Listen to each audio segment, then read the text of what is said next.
Bizarre Brain Comics.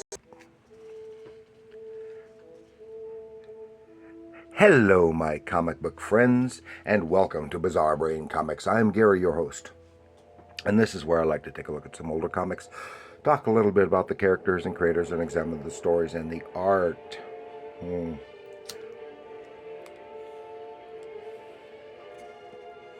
this time, we're going to go back a little ways, and we're going to take a look at Solarman.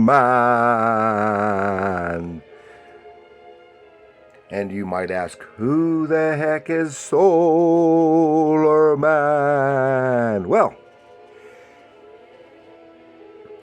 this is Solarman. Issues 1 and 2, Marvel Comics, 1988. These are the only two issues of that character. Now, I more recently acquired these two issues, but I had them when they first came out. And the covers of both, this is issues 1 and 2, the covers of both is done by Mike Zeck. And the character was created by David Oliphant. And they were both written by Stan Lee. And issue 1 was drawn by Jim Mooney with Dennis Janke as pencils, as inker. And Mike Zeck drew issue 2, and I've forgotten who the inker was. Okay, and Solarman is a comic book superhero who first appeared in 1979, published by Pendulum Press, featured in a two-issue series from Marvel in 1989. It was revived by Scout Comics. I've never heard of that. In 2016, I don't know anything about that. There are other Solarman characters going back to the Golden Age, but he is unrelated to any of them. He was created by David Oliphant and Deborah Kalman. And David Oliphant is the CEO and founder of Pendulum Press, which was a children's educational publishing company responsible for illustrated classics, and I do have some of those. It's not to be confused with Classics Illustrated. And they were mostly comics in paperback comics of classic books, and they're paperback book sized. And he did some licensed Star Wars stuff. And Solarman was created in response to the 1970s energy crisis to educate kids about international energy sources, or alternative energy sources. I misread my own writing. And Stan Lee contacted Oliphant about publishing a Marvel Comics of the character. And a pilot episode was produced for an animated show based on the Marvel Comics version, which did not go anywhere. But they were expecting it to, and you can see that in here. Okay, Solarman, issue 1. Ooh, looks like a poster, because it is. The galaxy's hottest new hero, first issue. And there's, of course, that's Solarman. This is the main villain, whose name I can't remember. Gormaga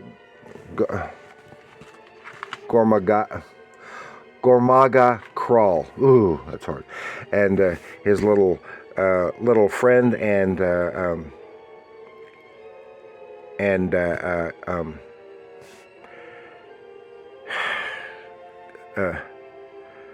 little comedic character, comic relief, is Beepy there. And so it starts off, Starburst, the legend of Solarman. Now, Jim Mooney, he goes way back, did a lot of stuff for both Marvel and DC. He goes clear back to the 40s, doing some westerns and various other things. And he even did some, becomes kind of relevant. He also did some of the Fawcett Captain Marvel Shazam stuff. So, it kind of becomes Solarman, the legend of Solarman, Starburst. We see big old spaceship, kind of like Star Wars, facing heading towards a star. And here we see our Gormaga, the bad guy, on his giant spaceship, and he's ranting and raving, and the ship is controlled almost entirely by robots. He has robots as his henchmen, and he himself seems to be a cyborg, having lost an arm and has a mechanical arm. And then there's his chief scientist here, and who turns out to be his daughter, a young lady with him, and he's in the process, kind of like Galactus, except here he destroys, instead of destroying planets, he destroys suns, which destroys planets. He absorbs all the energy because he plans on conquering the universe, mastery of the universe. And here we see the planets being destroyed as the energy from the sun is being absorbed and put in storage. All these storage cells in the ship has the stored energy of umpteen zillion stars he's already destroyed. And he goes, tells the scientist, go bring me my circlet of power, which will give me ultimate power, yada, yada, yada. The ability that with that I'll be able to utilize all this solar energy I have stored up and conquer the universe. So the old man objects because it was his technique misused by this fellow for his evil plans. And so instead of getting the circlet of power, he sneaks off with the assistance of the young lady and gets into a little scout ship and takes off. Well, it's detected, and ship is zapped and crippled.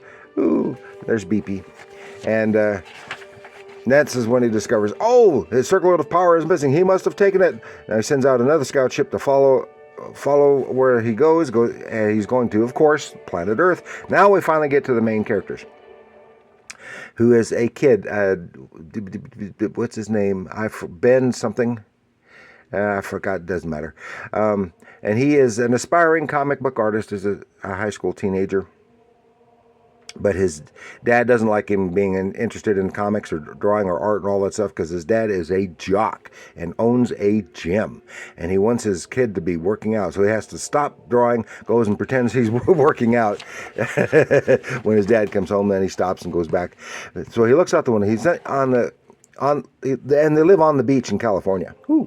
And he looks out the window and he sees the ship crashing to Earth. Boom. And then minutes later, the old blue guy, he stumbles out of the water, and everyone else that's there sees him. They didn't see the ship crash, and they just think he's a drunk. And Ben is there. He helps the old man. He says, this is just a lot like the origin of Green Lantern here. Gives him the circlet of power, and then he croaks. He says, expose it to the sunlight and fight the evil, yada yada yada. And then his dad's out there and said, Dad, said, get away. Said, but the old man, because his dad thinks he's goofy and keeps making up stories. Well, he does make up stories for his comics, but he doesn't believe those kind of stories. So anyway, but his dad can't distinguish the thing. So the old man has gone. He's disappeared, kind of like Obi-Wan Kenobi and stuff. And as they walk back, they don't see that other scout ship go splash into the water. They find the remains of the first scout ship, and reports back, said, he's not here, and the circlet's not here. Said, well, find it. So then we're back with Ben, and then he gets a Force Ghost visit of the old scientist, and he explains everything about the circlet, about Gormaga Crawl, about the thing, expose it to the sunlight, and you will become Solarman, fight evil, yada yada yada. And I go, what? And his dad pops back in and goes, time to go to school. And he's taking his scooter to school. Uh-oh. By sheer chance, he runs into the robots who are wearing suits and trying to be disguised and discreet. And he's, they take after him because since he's got the circlet, zap his scooter, chase. He gets, I don't know what the man. I'll try it. He opens it up, exposes the circlet to the direct sunlight, and transforms into Solarman. So you see, Stanley was drawing for this backstory and everything, was drawing a lot on establishment. This is a lot like Captain Marvel, and it's a little like Green Lantern. And he sees, it transforms, and he's yay, because he's still just a kid in an adult, superpowered body, the two-tone orange suit with red boots and gloves, and his wild blonde hair that looks like this flame from the rays from the sun. And so the robot, he flies, robots take out after him, and he makes short work of the robots, transforms back, and runs into a couple of kids from school, and they think he's a goop when he tries to tell them, I just busted up these robots, because they think it's just a pile of junk. And while he's talking to the girls, the robots reassemble themselves. They snatch him, take him to their hidden ship, blast off, and take him as prisoner before Gormaga Crawl.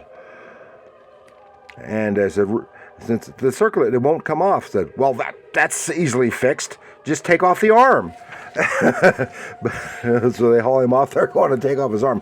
But then the young lady, the scientist's daughter, she zaps the robots and helps him to escape. But she's injured, and she says, go. BP, help him.